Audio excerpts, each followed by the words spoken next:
Greetings, denizens of the tri-state area. Jacob Weil here. And Blue Dragon 5. And Dragon, I know what we're going to do today.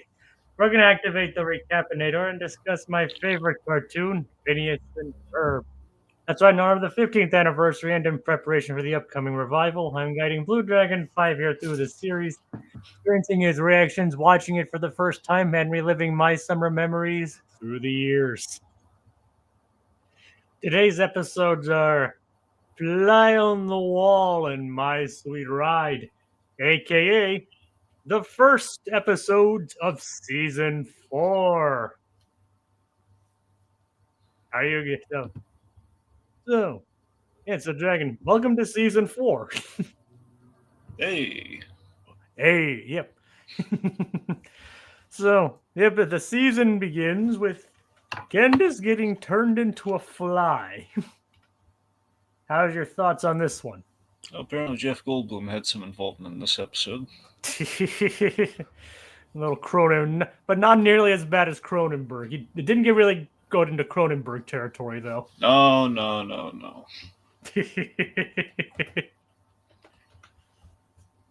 But So, yeah, it was. It was a very self-aware start to the season. mainly in the Doof era, in the Doof part, but Well, no, not. I mean, I guess a little bit in the Doof part. But I'm saying the main plot, and the boys. There's a lot of self-awareness there. yeah, like it's very this episode. By this point, they were very self-aware of like how long they've been going on and all that. Mm-hmm. And that they knew at the time that this would most likely be the final season of the series. Yep. Obviously that changes with hindsight, but Or hindsight. hindsight, yes, that too. So first things first, like I feel like it's a bit soon to ask, but are you guys planning doing a Phineas and Ferb family Christmas next week? Yes. Yes, we are. In addition, heck, technically, we'll soon also be covering the second episode, which is winter themed. Yep. There you go. So it kind of comes across kind of serendipitous, isn't it? How Mhm. we ended up doing both winter themed episodes in winter. Yeah. So it's kind of interesting how that worked out, isn't it? Mm-hmm. And during season 4 brought in some new changes, including a change of directors.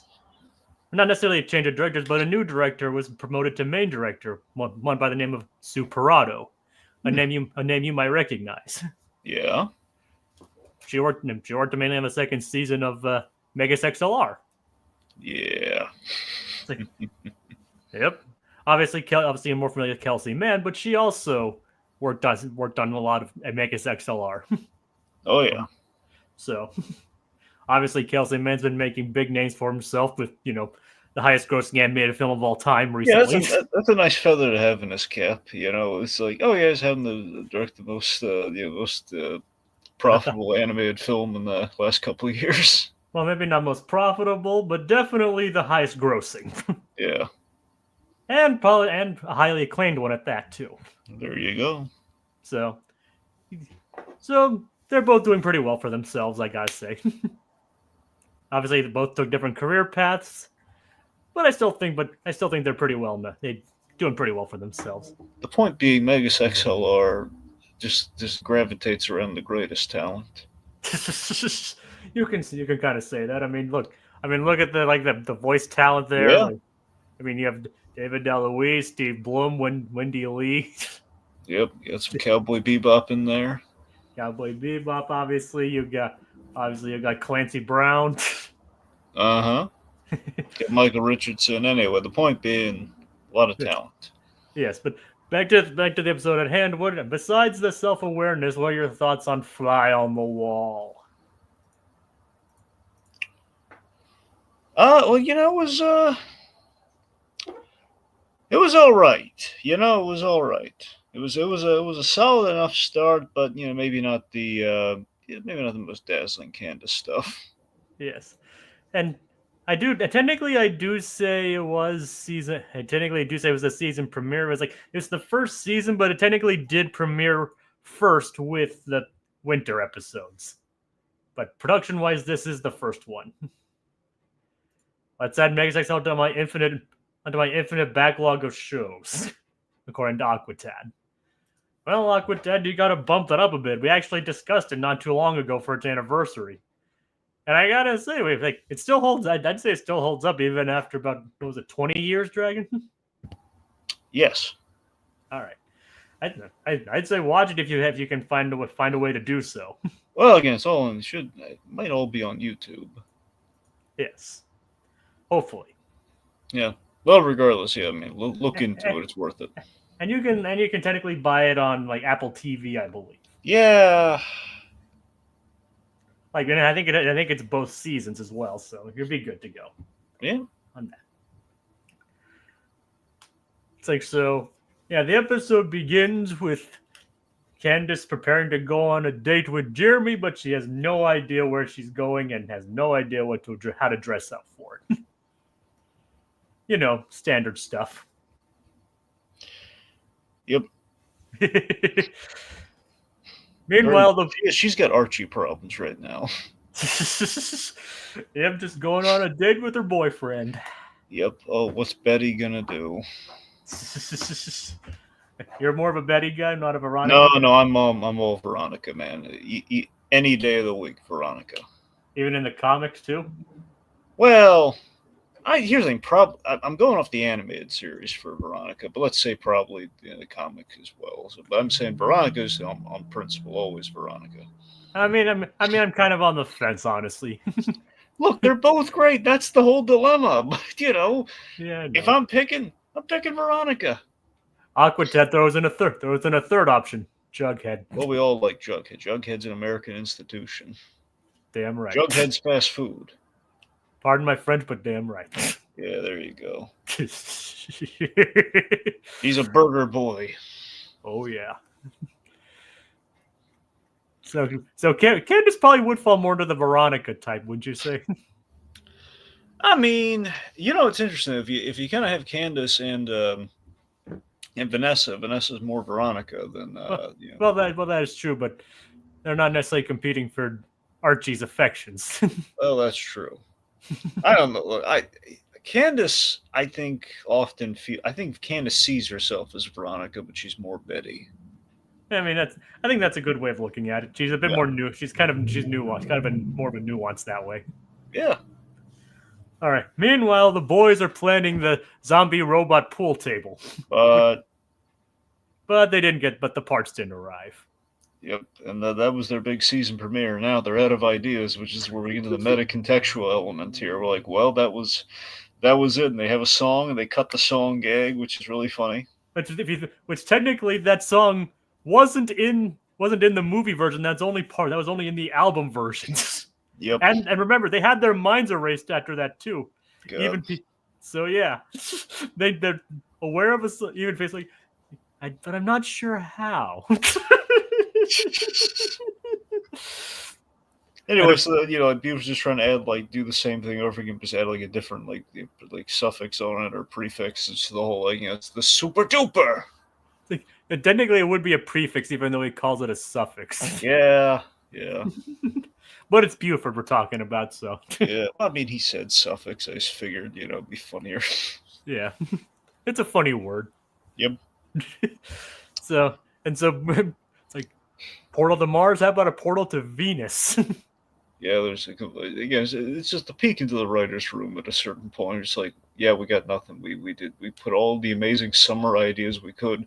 These kids have done everything, But Buford brings up something that they haven't done yet. He doesn't directly bring it up, but he's the impetus for it. Yep, tire swings. Yep. Which is kind of a summer staple. Yep. So, what exactly is that darn Doof up to, Dragon? He's at the Shark. That darn Doof. It's a sitcom. Yeah. Well, I was thinking like that, was it the Sherman Brothers? That darn cat. Yep. Anyway, yes. So, hey, let's make a language again, but this time take it further. Oh, please, God, no! No! That's like one of my least favorite episodes. Terrible. It's a terrible premise. I mean, that's one of the few times Dragon and I have agreed on episodes we really didn't like. Yeah. I mean, like there are episodes I like more than others, but that's like probably like the bottom of the episodes, bottom of the tier. Yep. For me, anyway. You know, it's summer fun. Linguistics. I mean, language can be fun, but just that episode just really didn't live up to the potential of it. Yeah. Anyway, so we had the shark typo. apparently sharks are apparently the park is lower on the heebie-jeebie scale when it comes to monograms. Yep, and Carl is on the heebie-jeebie scale. One has to wonder, what did that dang Carl do to get on the heebie-jeebie scale? Well, let's see, who's at the top of the heebie-jeebie scale of all these Carls, Jacob? I would probably say probably Weezer. Really? You mean Nah, Carl from Aqua Teen Hunger Force does? Actually, you know what? Okay, the Carl that should be up there. Carl from SpongeBob. Oh yeah, He's the most heebie-jeebies, Carl. Oh yeah, you're definitely right with that one. Like, remember, service with a smile. There you go. That guy's got issues. That guy's got a family in his freezer. That Carl, you know. It's like CH Greenblatt, everyone. Let's see. You know what's funny though? Yeah. You know, he actually looks like yeah, was it CH? Yeah, CH Greenblatt. Okay, I always keep adding a letter that's not there with him. But yeah, CH Greenblatt. He actually does look like CH Greenblatt if you ever really look at Carl. That might be like the trick of the animation when they look at him and they kind of know the guy and they kind of pattern it off of him in terms of just like how he moves. So it's kind of like that. It's kind of like the optical illusion of he actually looks like him, but you know it's just kind of a coincidence because of the movement. But I don't know. Looks a lot like him. I mean, this is the guy who gave us like a lot of like early SpongeBob. Billy and Mandy. He created Chowder and Harvey Beaks. So I always loved it in Chowder when we saw C.H. Greenblatt, you know, basically portrayed as like God, but also as a puppet. And also Jellystones, which I still have not seen yet. At some point, I'm going to try and get the Jellystone. Of course, by the time I do, it'll be too late and it'll be gone. But you know, like, well, hopefully they still get through the Crisis on Infinite Mirths before that happens. True. All right, let's see. Least heebie-jeebies, Carl, probably going to be the robot, maybe.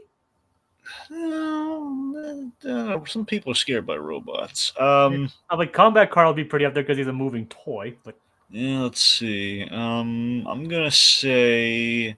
What about Carlos? I was getting there. Yes, Carlos. I'll give you that. Carlos probably least heebie.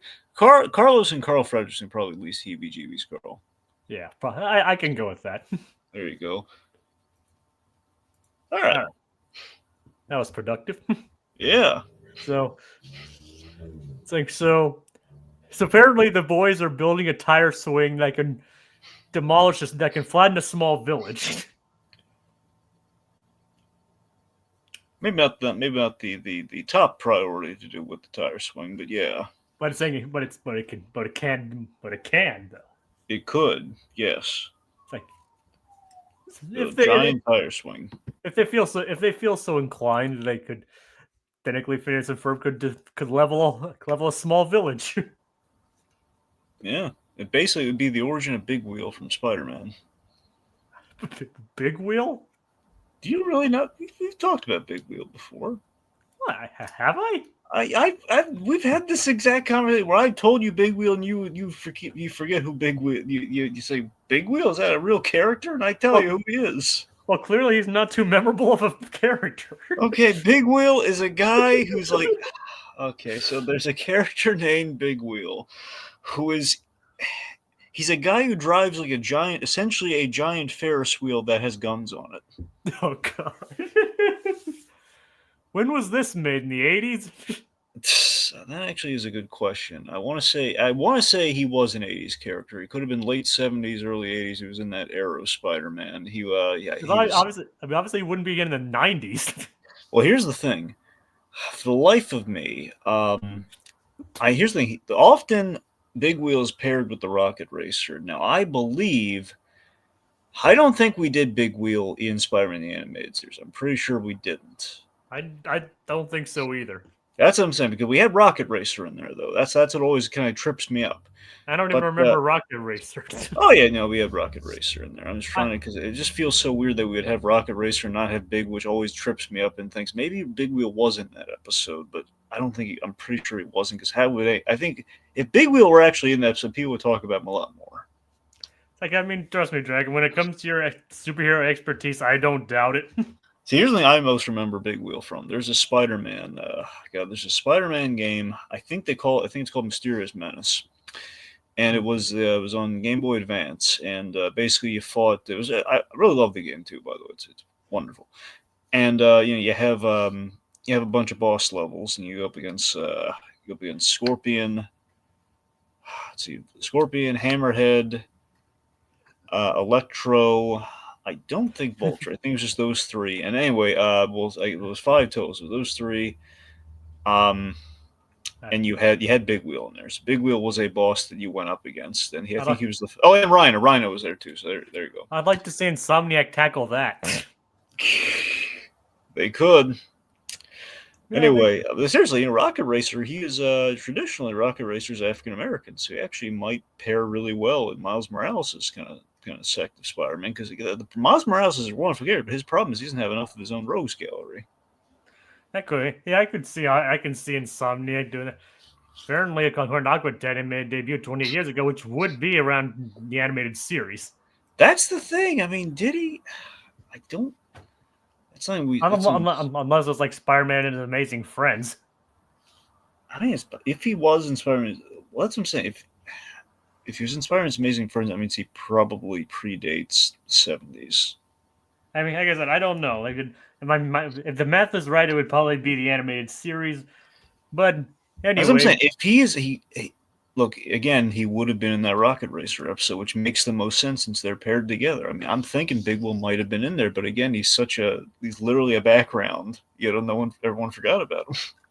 All right, but the point being, it was he was like the warm up level where you beat the crap out of Big Wheel and you go up against the Rhino. That's essentially what in that Spider-Man Mysterious Menace game. But yeah. And technically, Spider-Man does appear in this show, so there is a connection here. Yeah, he actually got his. Wait, did we have any Spider-Man villains in that? Yes. Okay, so at least he had his rogues gallery in there. And you could probably we had a hero, and we had the rogues gallery. Not all heroes were as lucky to have that treatment. You can guess. You can actually guess the villain that appeared in there for Spider-Man. Yeah. It's Venom. Yeah. So anyway, so see, it comes full circle. Oh yeah. See, we don't have these. We'll get there when we get there. We'll get there when we get there. Yeah, that's another one we should try clipping out. We'll get there when we get there. Yeah. Like, well, we probably should avoid the copy stuff like that, probably because of copyright. But yeah, you're right. But I mean, it's like less than it's like 3-second clip. I mean, you guys got. Okay, don't bring up the show. You for just mentioning it, so exactly. So we don't want to mention that show either. So fair point. Maybe let's not tempt fate. And commentary, like like I said, from the commentary, might be stretching it as it is. All right, you're right. We don't want to do that. So we can just do it ourselves. Like, we get there when we get there, because at least that falls under fair use. Yeah. So they're working on some kind of machine, and Buford tinkers with it to look busy. And in doing so, he accidentally removes something, a doohickey, and there was a blast. It's like a doohickey thing out of a thingamawhat's-it. Yeah. It's like, remember one of the rules that we discussed in Monsters at Work, Dragon? Never. Yeah. Never the doohickeys. Never mess with the doohickey. That was the vending machine episode. I love that. The vending episode. I still love that. I still love that episode. I want one of those vending machines. Don't we all? You mean the fancy one, right? Yes, not the old one, but the one that before Duncan went and messed with the doohickey. Yeah, you want a drooler cooler bad. It's like I don't know. I want one with just actual human drinks. Yeah. That was always my one hang up with the world of Monsters Inc. Well, not specifically that, but the smell idea. I always hated the smell idea for Monsters Inc. Yeah, yeah, we've mentioned that before. Like, and the fact that they had to go forward with monsters at work and all that. Yeah. Like, it's like, you guys ever seen the video of Ferb at Disney getting angry at a kid? No, I haven't seen that one. I'll have to look that up later. Was this like the guy in the costume, or was it like the actual actor who plays Ferb? I'm guessing it was the person in the costume, because Yeah, because Thomas. I don't know if Thomas Sangster went to Florida and got angry at someone. I mean it's possible. I mean, it is possible, but I'm just guessing, going from what is more likely. Yeah, but sometimes I've seen these. You've heard the horror stories of some of the the mascots, right? Yes, yes. Costume for Little Blue confirms. Okay. Like I said, I didn't think Thomas Sangster would do that. Otherwise, he probably wouldn't have. Yeah. But he probably would have lost part of his career at that point. Yeah, you can't go punching babies. I mean, heck. There's pressure, but there's on. Heck, I mean, heck. Mitchell Moose almost lost his job for DUIs at one point. Hmm. But they kept him on board for this show.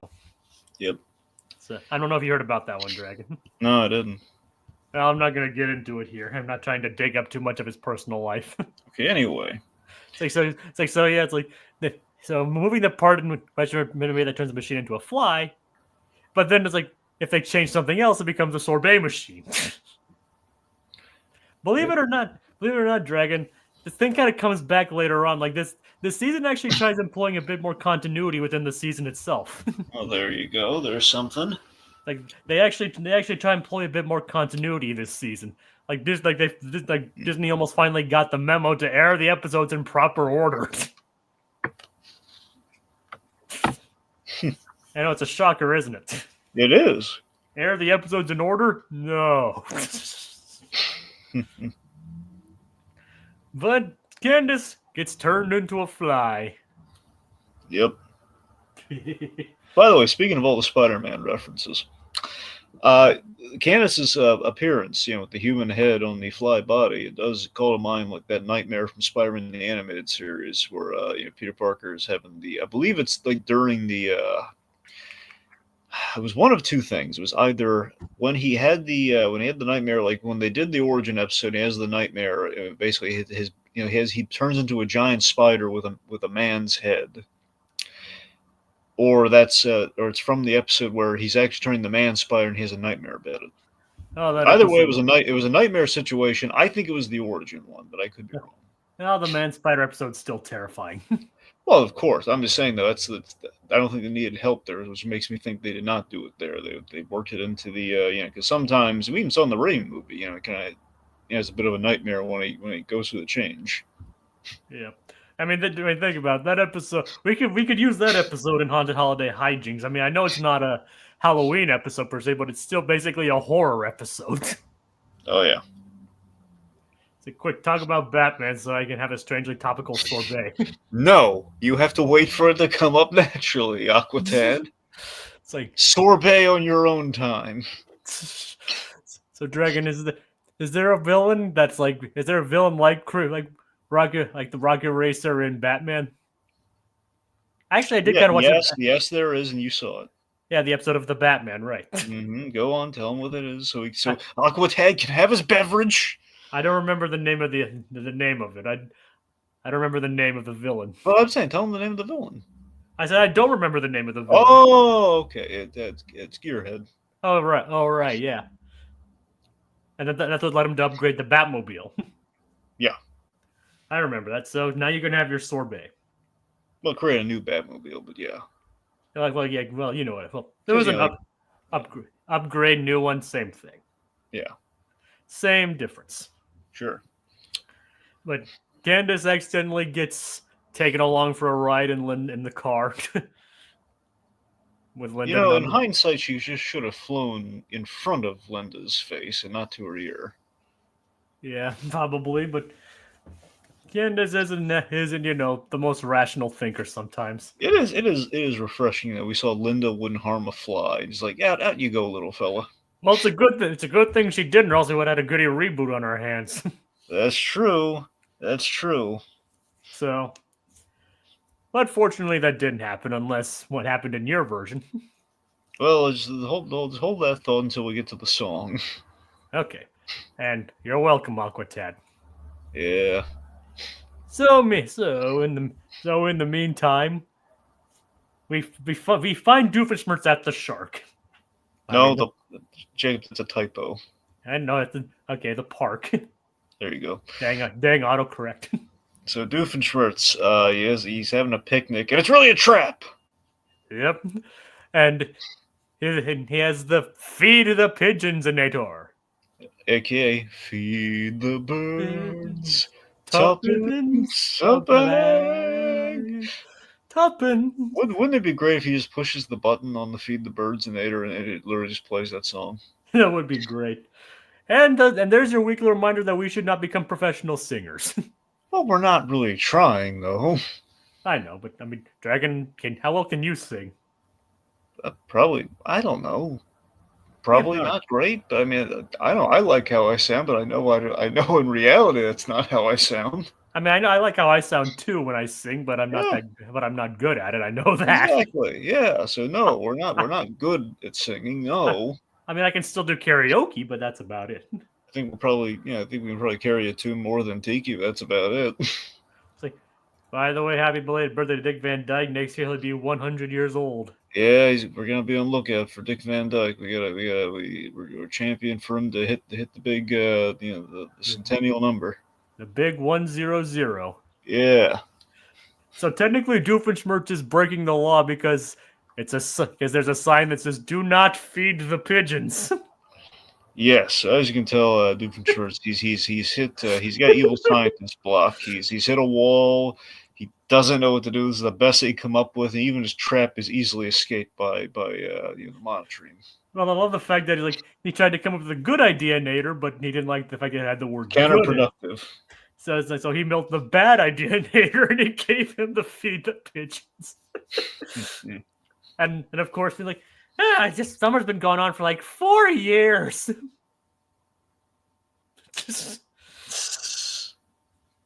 Yeah, it's a very long summer, Dragon, isn't it? Mm-hmm. 4 years and all that. Imagine that.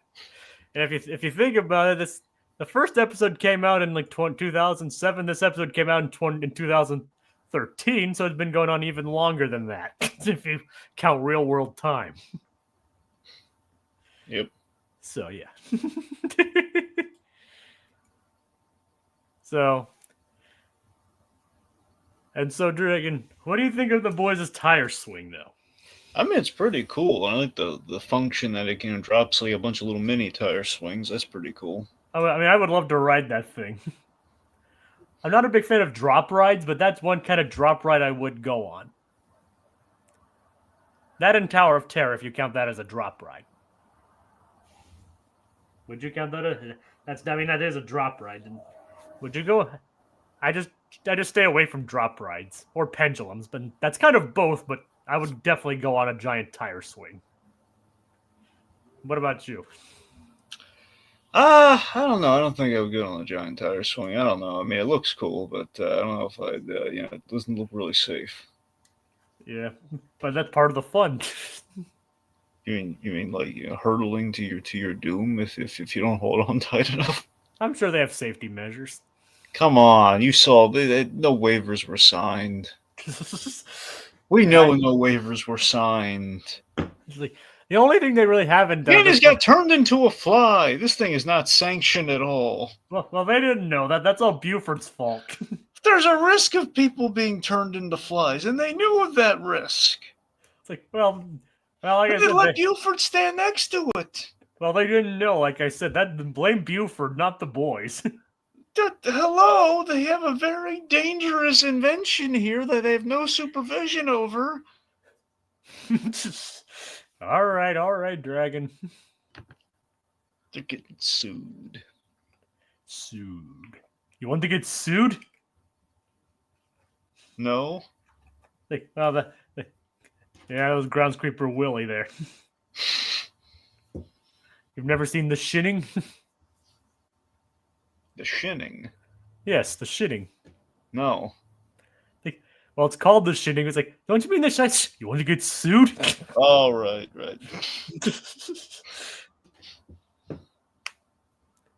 So yeah. All right. Anyway, so we have a montage of Doofenshmirtz kind of getting his groove back. Oh yeah, including like some trust exercises, painting pictures, including the one with the man with the fruit on his face, and eventually an actual innator. We don't know what it does, but it's seemingly a good one. Well, I think we'll find out what it does. It's just the human headinator.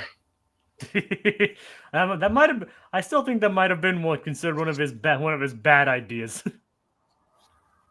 Well, I mean, did he say that he built all the innators, or he was just conceptualizing the innators before landing on the feed the birds innator? I said he did mention the feed the birds-inator, but I think that might have just been an unrelated one. I said the innator that he made, I don't think was actually the human head-inator. Okay, well, I mean, that's just my interpretation of it. we'll never know what it does. We do know it doesn't blow up. Yeah, because it doesn't have a self-destruct button, and yet he doesn't learn. And Doesn't mean it's invulnerable. Nope. So as we'll learn later. So then we get to the song, "The Fly on the Wall." So yeah, a lot of the stuff is kind of true there. Spitting acid, chewing food, and the menu. What's on the menu? Not gonna say it, but you know what I mean, right, Dragon? Yeah. So we're exactly so. What's Dragon? What do you have to say about this one?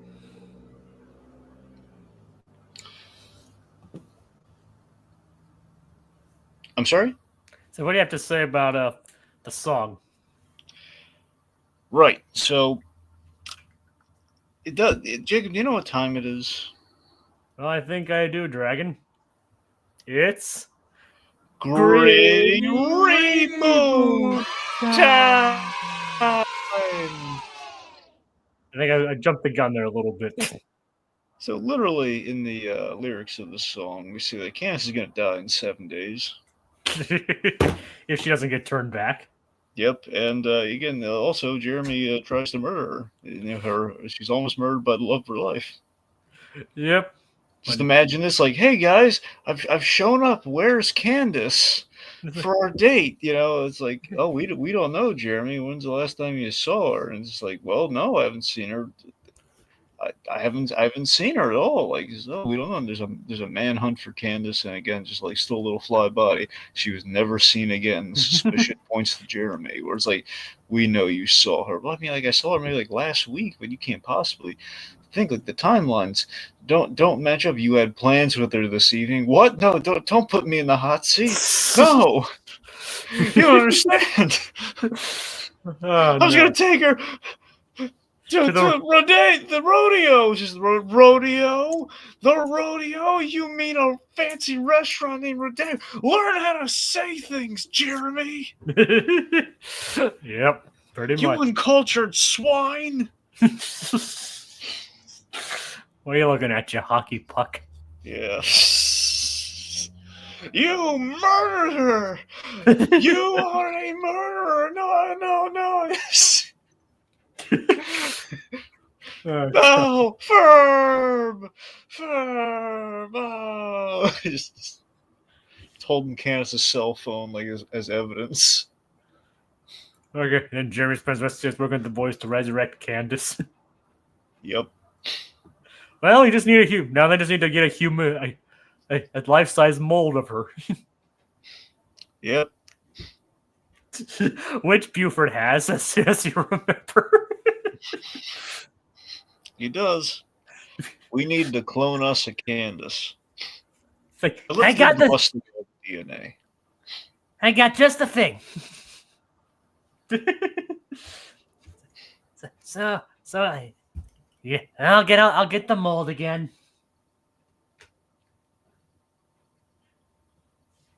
So yeah, all right.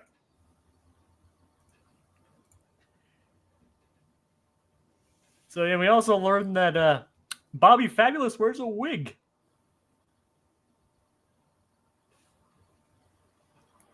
He's a liar. What do you make of that, Dragon? I think you pretty much summed it up, Jacob. He's a fibby boy. Oh yeah. And I do have a fun fact about the human head fly. Yeah. He's voiced by writer Martin Olson. Oh, there you go, Marty. Yep. It's like it's actually modeled after him too. And apparently Alcatraz likes my Buford impression. Thank you. It's not as good as my Gromit impression, but it's up there.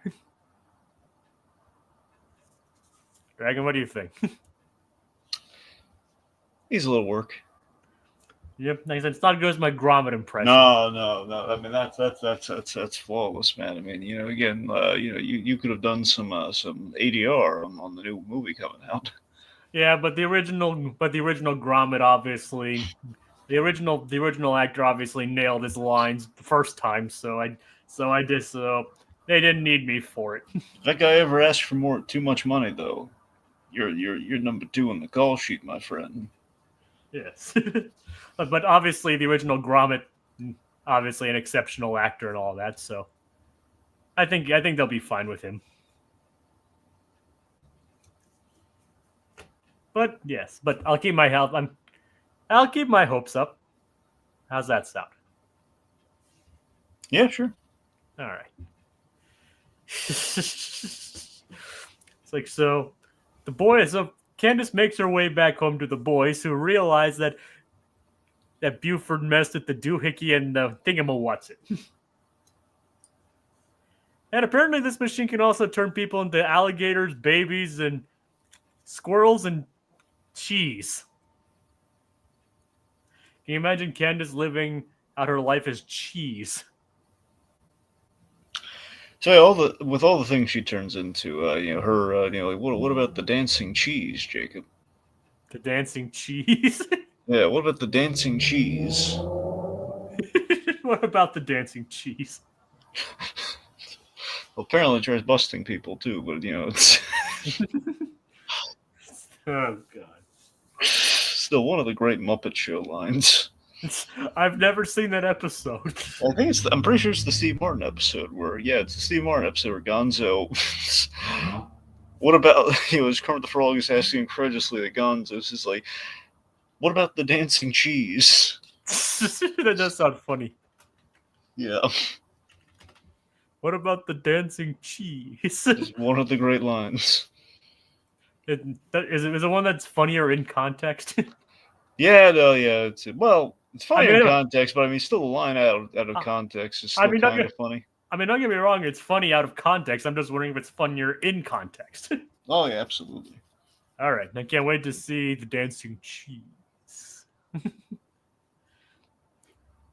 But manages to turn her back, and Candace gets ready for a date at the rodeo. Meanwhile, the boys make a sorbet machine. Yep. I mean, have you ever had sorbet? No. All right. Sorbet's pretty good. It is? Yep. I've had not as good. I don't want to say it's as good as like gelato, but sorbet's still. Well, it makes sense because it's made out of fancy people. You know, Ferb was just joking, right, Dragon?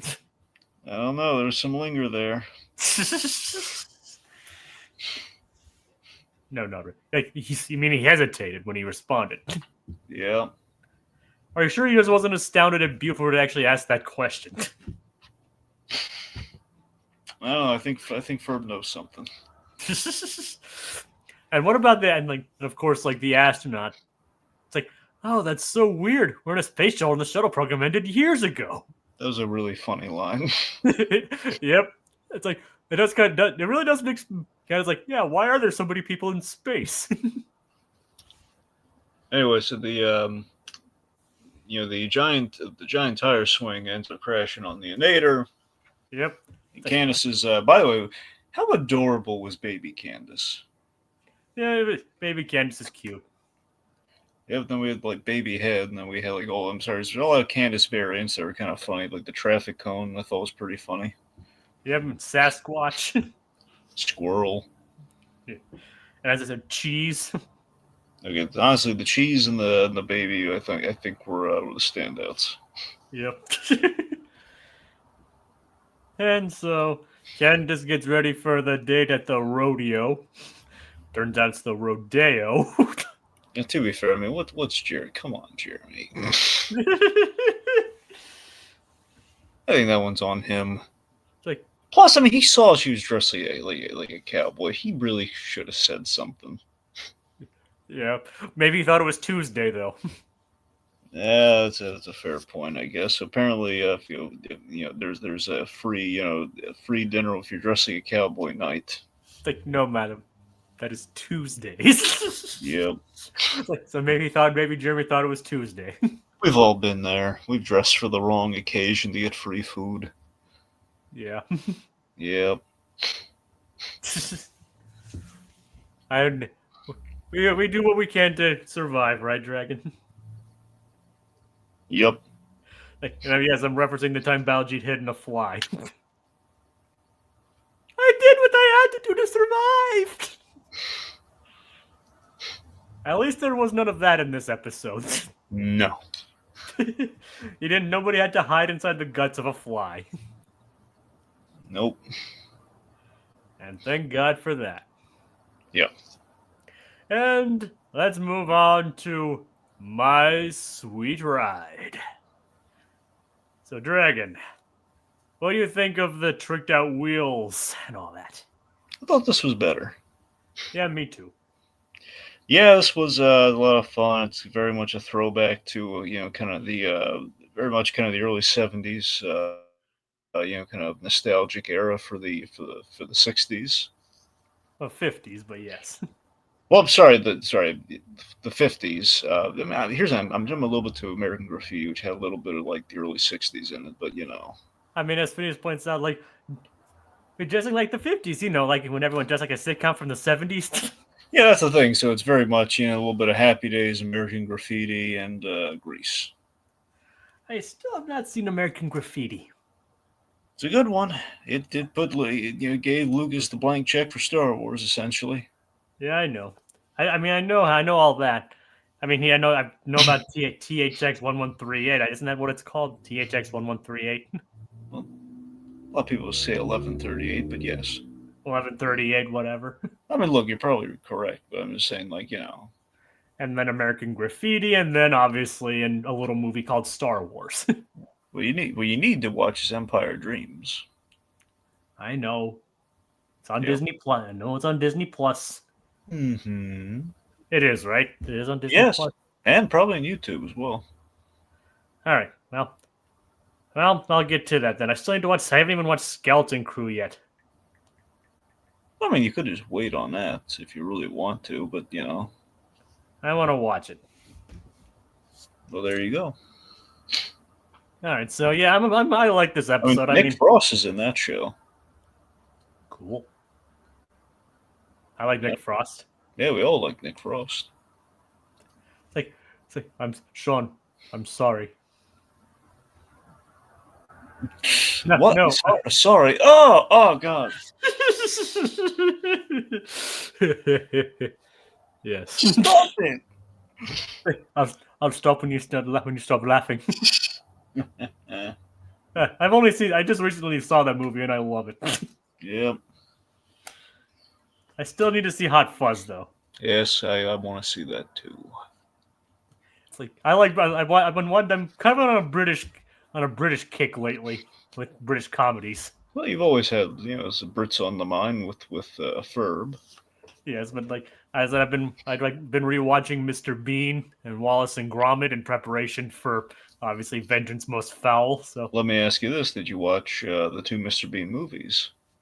The thing is, I have not seen the one just called Mr. Bean or just Bean or whatever. But Bean.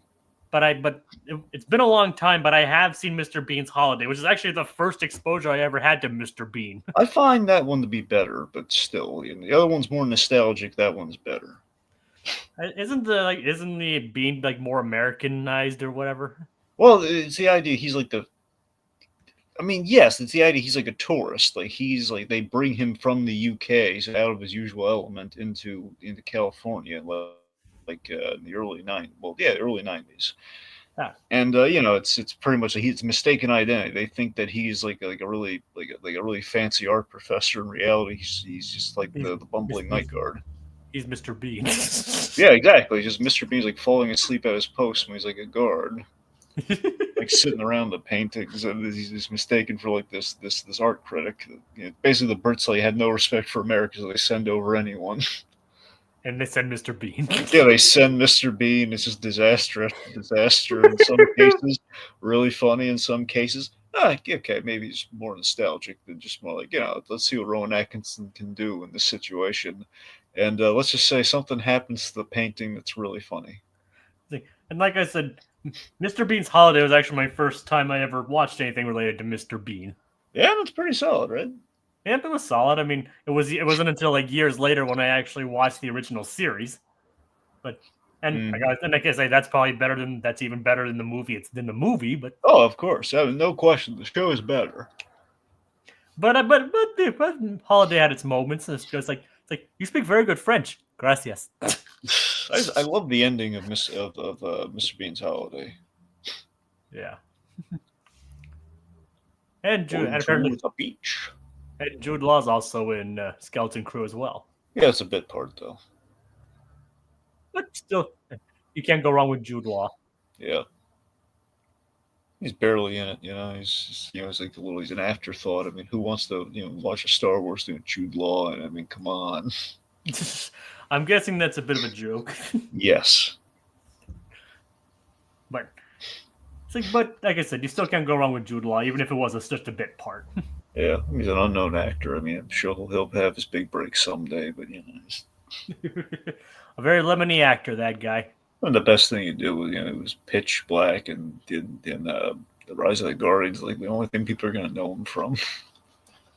He was also in the Sherlock Holmes movies. Yeah. Yeah, with Robert Downey Jr. Well, he was great in that. Yeah. And so was Robert Downey Jr. Yes. Okay. So. So I was like, but yeah, personally, I do really enjoy this episode. I'm a fan of old cars, so this episode really spoke to me in that way. Yeah, I've grown up with appreciation for the older vehicle, and I'm more of a body. I can't tell you anything about what's under the hood, but I do love I love me a good car body. It's like, so you only like what's on the outside. With vehicles, I mean, look, I like the interior. I'm saying under like the beating heart of the car, I can't tell you anything about it. I know. I'm just making an innuendo there, Dragons. Right.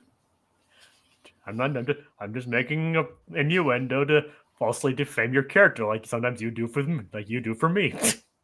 I mean, come on, Rohit Dar. He's I mean, he does it more. The superficial one around here.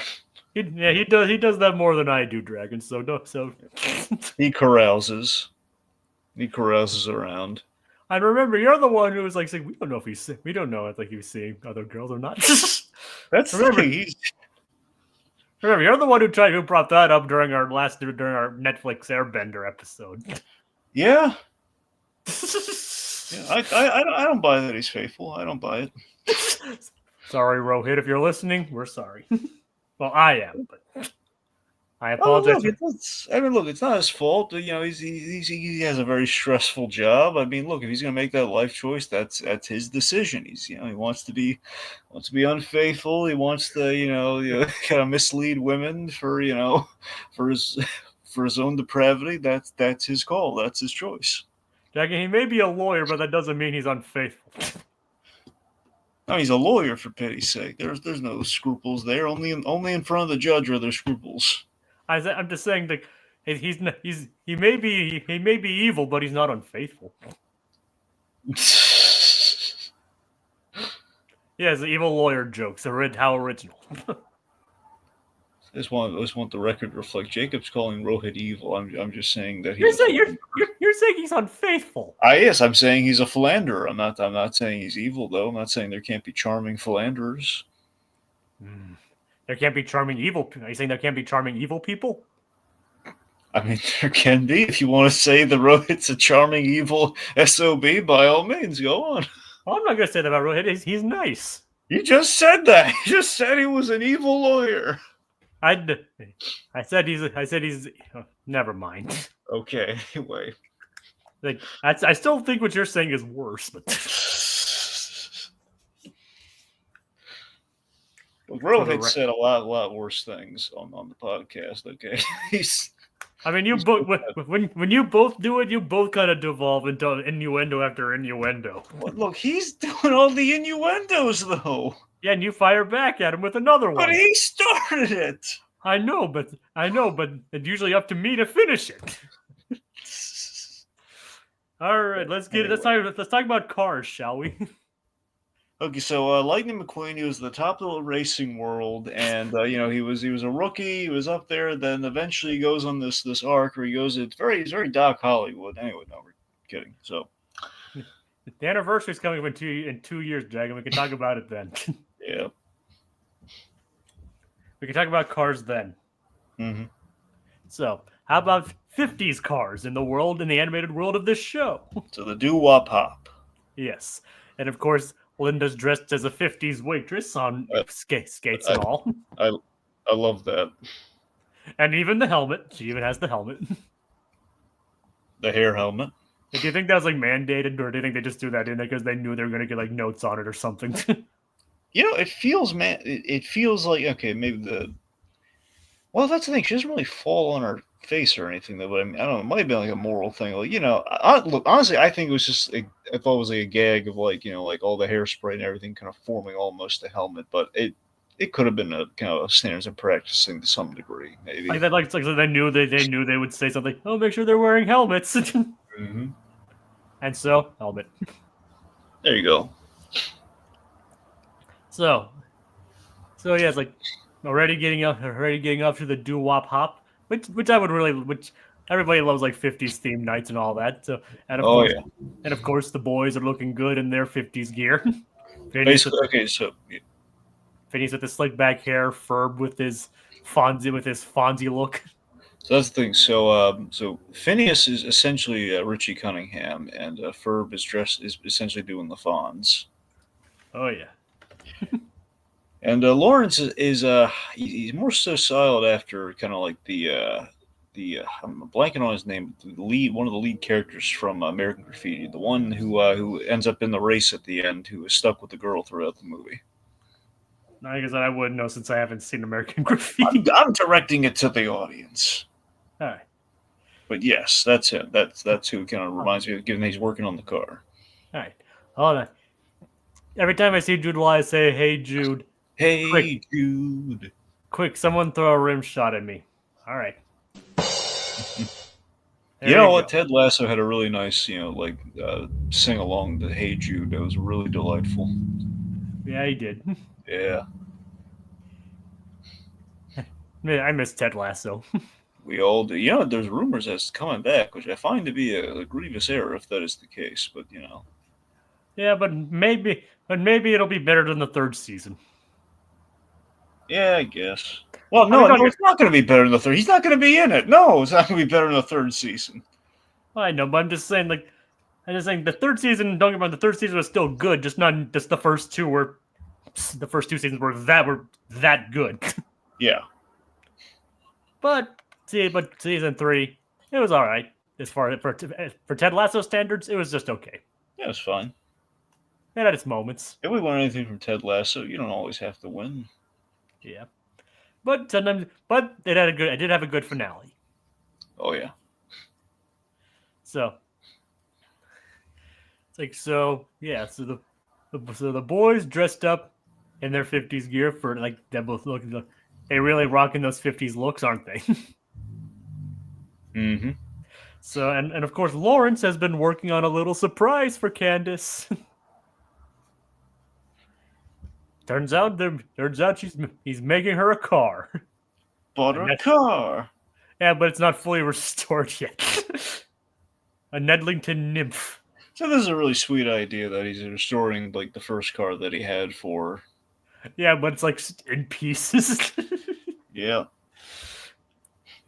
But that gives the boys an idea of what they're gonna do today. And of course, Phineas even throws in a "Hey, where's Perry?" I think it was kind of obligatory they had to throw in a "Hey." What do you think? No, absolutely. So yeah, even Monogram is getting on Carl are getting in on the doo-wop hop. Monogram has ulterior motives though. Yes, Monogram wants to wants to see who his son's dating. Yep. it's like he denies it, but it's like he disguises it under the fact that Doofenshmirtz has entered it. But it's like, and if I just happen to see who my son is dating, well, what's the harm in that? Oh boy, and of course we, the audience, know that that's not going to go well for Monogram. Nope. No, it's not. Nope. Don't worry, Major Monogram. She's just don't worry, Francis. She's just gonna end up. She's gonna end up with the little green-haired kid. Like, or is she? Well, now you got me questioning it. Or do I? Yeah. All right. So, speaking of 50s gear, what do you think of Vanessa and hers? Oh, I love it. Oh, I love it. So we have Vanessa. She's dressed, like kind of the Jackie O pillbox hat look. She looks great, and she's happy. And Doofenshmirtz recognizes his daughter, not for the outfit, but for she's all smiley and happy and less gothish. Yep. The corners of your mouth are pointing up. You're running a fever. Mm. It's like, just a friend. Yep. And she also saves Doof's door from being blown down. Well, at least she saves the door. So we have this adorable gag, like, if you don't open the door for me, she's gonna blow it. She's gonna blow it down. And she just opens like, "Hey, Perry." I love how casual they are. Yeah. Come in, So Perry. this is great. Just like he drops like, you were gonna blow my door down. And he just drops the thing and it blows a hole in the building. Like, this is why I can't have nice things. Just come on, let me show you something. Yeah, and it's like destroys a picture of him too. Yep. Like one of those like an Andy Warhol, like the multiple doofs. Yep, it's like you can't even blame Doof for that one. That's just straight up Perry just being negligent with a bazooka. Well, at least he blew up the one that was basically Doofenshmirtz said that was a cat. Yeah. That one's my dad if he was a cat. Oh God, Christabel. Yep. Oh God. How can I say this without upsetting you? Your dad is a pig. The simple days of family back when it was unoffensive.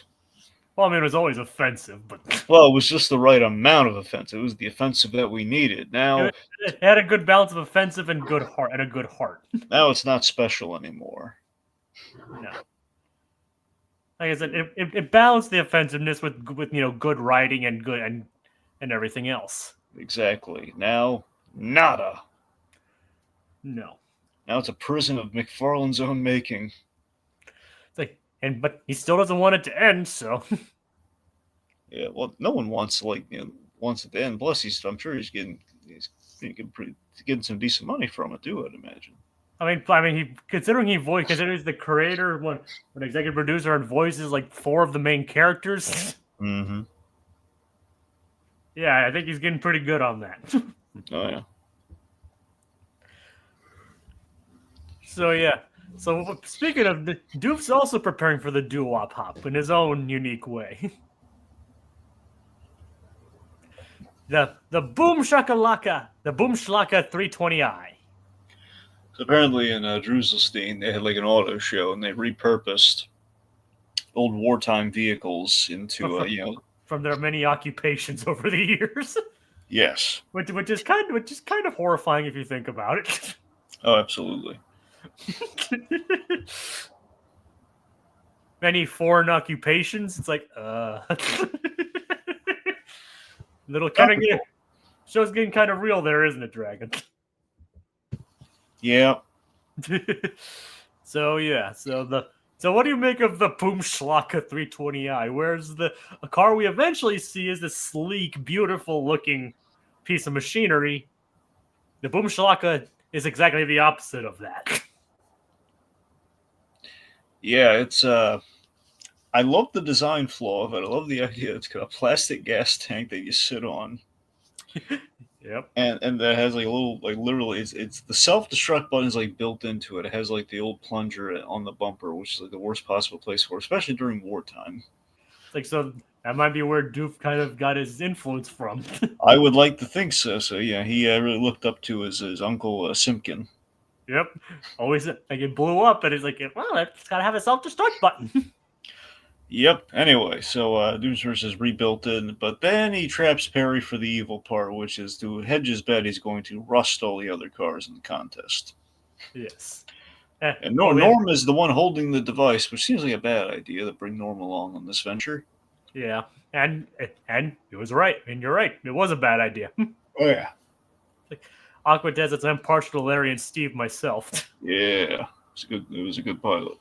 Yeah, it was. It's like you'll be responsible for the resulting euthanasia. Oh, geez, there are enough kids over there as it is.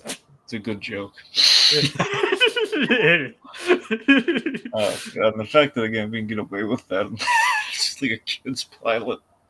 Yep. Like, I mean, I think Larry and Steve could have been a successful show if it had gone. Absolutely. It's like, I mean, remember Seth did get his start working for Hanna-Barbera. So. That's what I'm saying. It really could have worked. Yeah.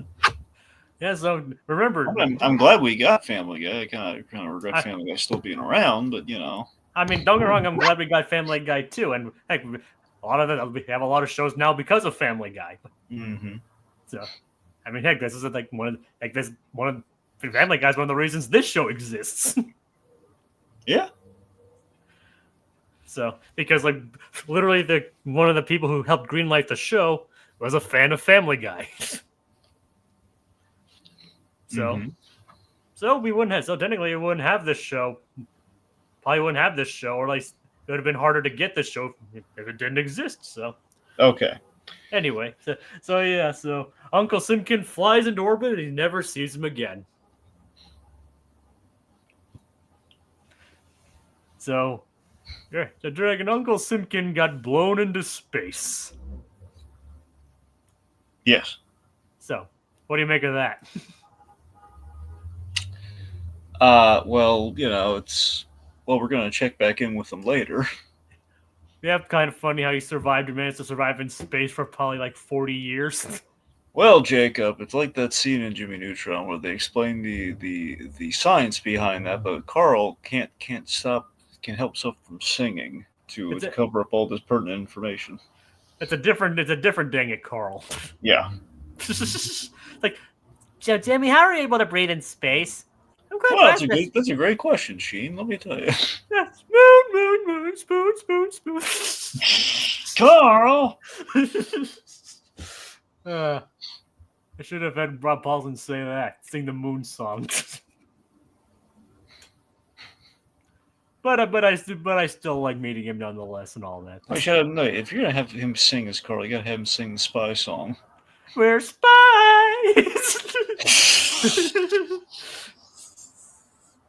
Oh God. Or better yet, folding and hanging. What was that one? The folding and hanging song. I'm not as familiar with that one. It's in the pilot.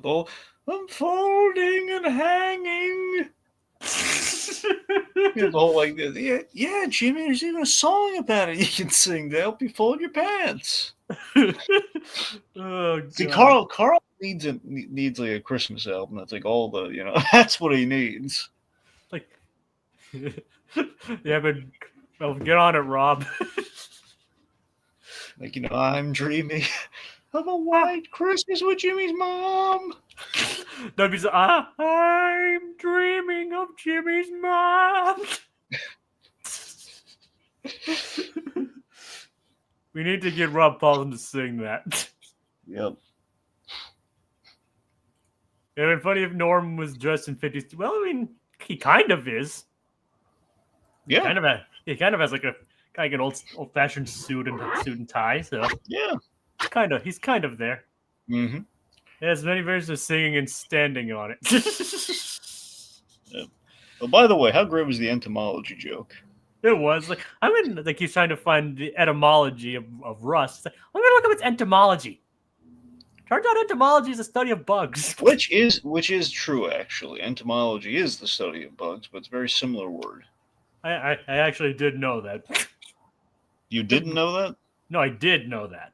Oh, good for you. You knew that. Etymology is the study of words. Yes. It's etymology, then entomology. Yep. So, it is a good joke. You know if he was right about the rust thing? Is it red dust? I mean, I don't know if he was right on purpose, but it actually is pretty close to the. We're understanding it's pretty close to the actual word derived from the word meaning red, I believe. So, All right. if I remember correctly, so he is kind of close. Okay. Anyway, so we're at the on the way to the do-up. Candace and Jeremy, they find the car has been finished by the boys. They help their dad out as he sleeps under the car and ends up the Flynn Fletchers. They cannot stand on they can't stay on their feet this episode. They're rolling all over the place. He's like, yep, on his wheel, and he's sleeping too, so he doesn't even know. Lawrence is dead. He doesn't have a chance. It's like baby's day out that he survives, man. Like he's careening and street luging. It's like the cliffhanger from the Get Smart season 1, like 3-part finales. The idea that he's actually maybe it's season 1 or season 2. Just I think it was 1. Just him like on the gurney, like careening down the street. It's funny. But yeah, he, and of course Linda, she's supposed to get picked up for a ride, but she still has the roller skates on. She ends up rolling all over the place too. She didn't have to roller skate the entire time, but she did. Yep. And of course we get Jeremy's mom again, Jane Lynch. Mm-hmm. We even see Baljeet's mom for a change. Yeah, I should have paid more attention to that one because she was there. I completely forgot that was Baljeet's mom because she's in all 50s get up. Yep. but they do make their way to the doo-wop hop and all that. And of Candace course, and Jeremy, they're driving, and they basically have a Grease-style musical on the way. What happens is like Jeremy's car broke down, but it turns out the boys rebuilt the car for her. Yeah, which was really nice, and she doesn't want to bust him for a change. It was good. Yep. And I love the song. It's one of my favorite songs from the show. Yep, the Sweet Ride. My cruising sweet ride. I love this car so much. I love all the features that it's got. It has the trophy shelf. It's got the gloves in the glove box, and it has the vanity mirror. It's fantastic. Yep, and Phineas even tries to push a button, but Jeremy even stops him. Yep. And of course, it even has detachable back seats. Which is like a nod to Grease. Yeah. And of course, like the detachable back seats being like look at, there's romance in the air. Oh, is there now, Phineas? He has no idea. Apparently he does when it's not related to him. Well, it's part of a song though. Yeah, I know, but still. Yeah, he's very oblivious. Speaking of which, we don't see any of their friends in this episode either. Well, they wanted too much money. Yeah, we don't see Buford, Baljeet, or Isabella in this episode. I would have loved to. I'm just saying, I would have loved to see them in their 50s get up. Yeah, it would have been nice, but they gotta conserve. Jay, you've seen the season. I assume we have some spectacle this season. We have to save money somehow. There is a couple episodes with a bit of spectacle in it. That's the thing. They're on a budget here. I mean, you saw how amazing this car is. All the amazing stuff that car can do. Like including changes paint color. Yep, we had to make room for that in the budget. We had to cut out the rest of the extras. That's why. I guess so. But honestly, I would love a car like this. I gotta be honest, like the whole seat detaching, the Grease vibes did remind me of this episode of Home Improvement where they did a parody of Grease where Tim he finishes his hot rod, like I think he's had like 3 hot rods in the course of the series. I think it's the blue one, the middle. It's either the middle or the last one. He had some I think good it's the looking. He had some good looking cars. yeah. Yeah, I loved every time he built the hot rod. Anyway, so um, the blue one was the best one. I think this is the one they did the grease lightning thing with. Anyway, so we finished the hot rod, and they did this parody where basically and it was just, they just do the ending of it, they have the seat coming out and everything. So it kind of remind me of this. Yeah, but either way, it's a very nice. It's a very nice car. Very sweet moment with Candace, Jeremy, and the boys. Yep. Doofenshmirtz also heads down to the doo-wop hop. He did not use the actual entrance and exit, the parking garage exit to his building. He's crashed through a wall next to it. And I love how there's parts of like, oh, my car is a turret that goes bang bang. It's one of my. I said I still stand by. It's one of my favorite songs in the whole show. Yep. All right. So Carl saves Monty. Yep, yep. He sees him, and Carl. He's riding on top of Monogram's shoulders, and he's like, "Carl, what do you see? Someone who owes me big time." Dang it, Carl! Why you gotta be so evil and sinister? So okay, who's gonna absolutely use this as blackmail material? I think Carl Fatley. Who would not use this as blackmail material? I'm gonna say Carl Fredrickson.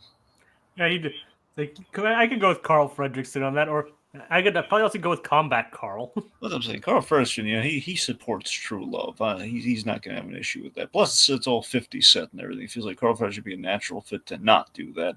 Carl Fatley, on the other hand, he would absolutely lord this over someone's head. He'd be. If I understand, he'd be like a little snitch about it. Mm-hmm. Like he'd be all Randall about it. Yeah. Well, okay. Well, actually, wait.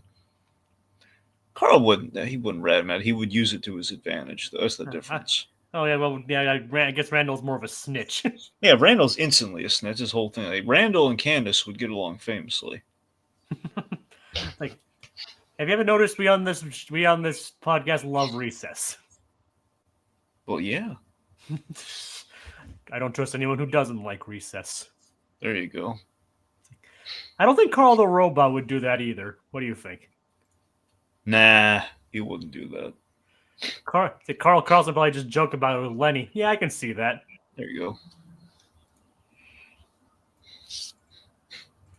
Anyway, so Carl's lording it, gonna like, and remember when I mentioned continuity? It's gonna come back, isn't it? Oh yeah. So we're gonna see Monty again. Yep. Didn't I say I'd be seeing more Monty? You did. Remember when I joked like when he first appears, like, and it's like, Dragon, I bet you're gonna say we're never gonna see him again, right? I feared that. Yes. And lo and behold, we do actually see him again in a couple more episodes. Good. So we're not gonna have Monogram say, "I have no son." Nope. Anyway, so we have the Doofenshmirtz's plan. His own car gets rusted thanks to Barry Platypus, and doing so, nobody likes his car anyway. No. Anyway, so he then sees he sees Vanessa and her boyfriend. He's kind of putting the pieces together, and then we jettison him into space rather unfairly. I am still of the mindset. We'll see how accurate this is going to be at the end of the day. My theory is that I think Doofenshmirtz is going to be perfectly fine with this relationship. Like, it's none of his business. Like, okay, so she's with my enemy's, my enemy's son. Like, what is he? He hangs out with Perry Platypus all the time. He's not going to care. But he finds his Uncle Simpkin up in space. Yep, thankfully he's not dead. Yeah, he's doing well. Yep. Like, he does look pretty good for someone who's been in space for 40 years. Yep. And so, the Nimbleton nymph shows up and wins the prize. And it's given to Lawrence. Which is a nice gesture. What do you think, Dragon? I thought it was very nice. Yeah. And then again, there's the trophy changing hands. Then he gives it to Candace, and then Candace, gives it to the boys. We're basically going to put it back in the car anyway with the trophy shelf. Now we're not going to underwrite the car. The car is coming back, isn't it? I mean, honestly, I don't think the car ever does return, but she never gets them in trouble for it. All right. As it, unfortunately, I would like to see the car come back, but if I remember correctly, I think this is the last we see of it. Jacob. I know. My hand was already on the mouse.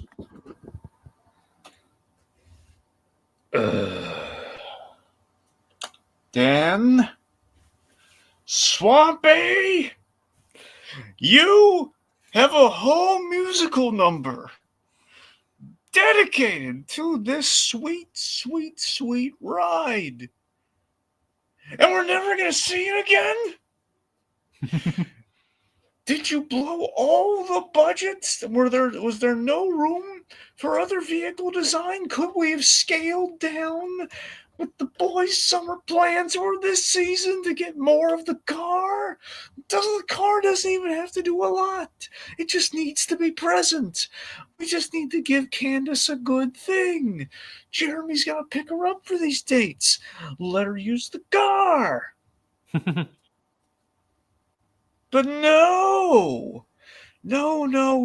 Swampy, you couldn't let him have a nice thing. You could, Dan, a continuity-driven season? Oh, I'm sure that's easy. A continuity-driven season where we don't see anything come back.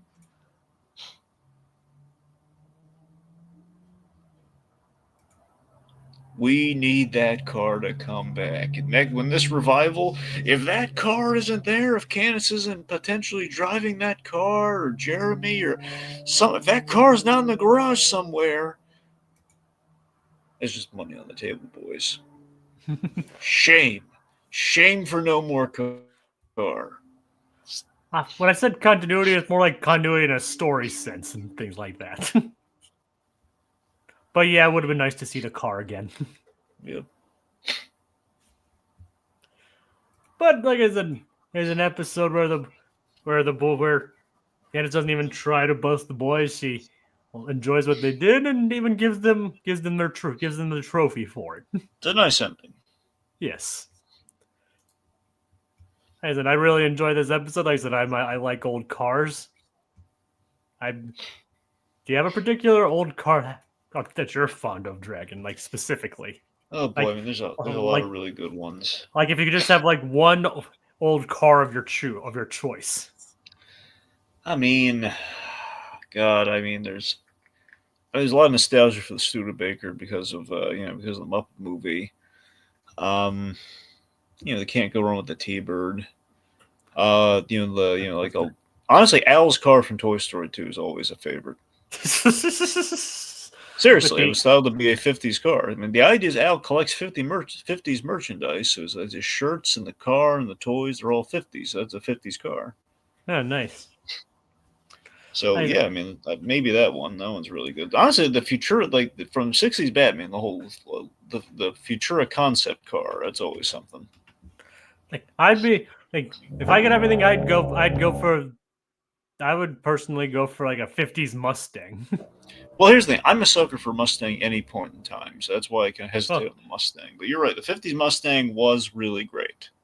Oh, yeah. It's like a sleek apple red Mustang. Yep. Well, remember, just don't go for the Striker Z race car because that's a screaming metal death trap. Well, of course not. I grew up around like an old Mustang, and Mustangs, and I love that thing, and I love Mustangs. Even new Mustangs, I would go for, and all that. So, but I also yeah, the Chrysler's not bad either. Yeah, but basically, the 50s had really good cars. That's all we're saying. Yeah. I mean, the Volkswagen Beetle, too, that's another really good one. That's more 60s, though, so I don't know if that probably doesn't really count for 50s car. Well, the modern Beetle kind of showed up in the 60s, but it's really been around since like since the 40s and 50s. Hmm. Yeah. I mean, it became popular in the 60s, but it's been around since, at least in Germany, since the 40s. Yeah, I'm just saying it's a fact. All right. No one's disputing it. I Oh, know. Rolls Royce. Rolls Royce is good too. There's Lamborghini. I don't think Lamborghinis were been around that long, but I think older Lamborghinis do fall under the classic car category now. Of course, everyone loves a Cadillac. Yes, everybody loves a Cadillac. The Packard. Packard, that's good too. Oh yeah. Of course, or even better, Aston Martin. Oh yeah. There you go. The funny thing is, on my recent trip to DC, they actually had a lot of the old Bond vehicles there. It was like I went to this place called the Spy Museum, and they had like an exhibit on like the Bond vehicles throughout the ages. Even had Nice. like even had some of the classic, some of the old classics too. I like it. Oh yeah, it was great. All right, well, I think that does it for today, and we, funnily enough, didn't go on that many strange tangents. Nope. Well, we went on like a big Spider-Man tangent. So Yeah, but then like that was only one instead of like our usual like five. yeah. and the car one at the end, tangentially related to the episode. And we didn't like bring up Freakazoid, Batman, or anything. Well, we did bring up Well, Batman. yeah. We did bring up Batman, so he could so Uncle Dad could drink a sorbet. Yeah. So speaking of which, I think it's time to thank our audience. We had Aqua Dad, Little Blue. So thank you guys for joining us, and Oh, wait a minute. Spumoni Ice Cream Land. All right, go on. Spumoni Ice Cream Land. I'm guessing that's from Hey Arnold. No, it's from Freakazoid. Oh, Freakazoid. Yeah. Remember the that's I just remember the whole sorbet thing. It kind of reminds me of like kind of a Freakazoid Cosgrove. kind of seeing there where it's just like hey Freakazoid, you want to go to Spumoni Ice Cream Land? Do I? And then you're like, hey kid, don't eat the ice cream so fast. Your tummy's gonna get all irpy. I know I'm late. There's the Freakazoid reference for the episode. There you go. I think Anyway. we basically hit our quota. Yeah. It's like, and be sure to join us next week for some winter themed episodes. Yeah. For the for get ready for some hockey and the new year. And maybe even a little bit of Christmas. Good night, everybody. My sweet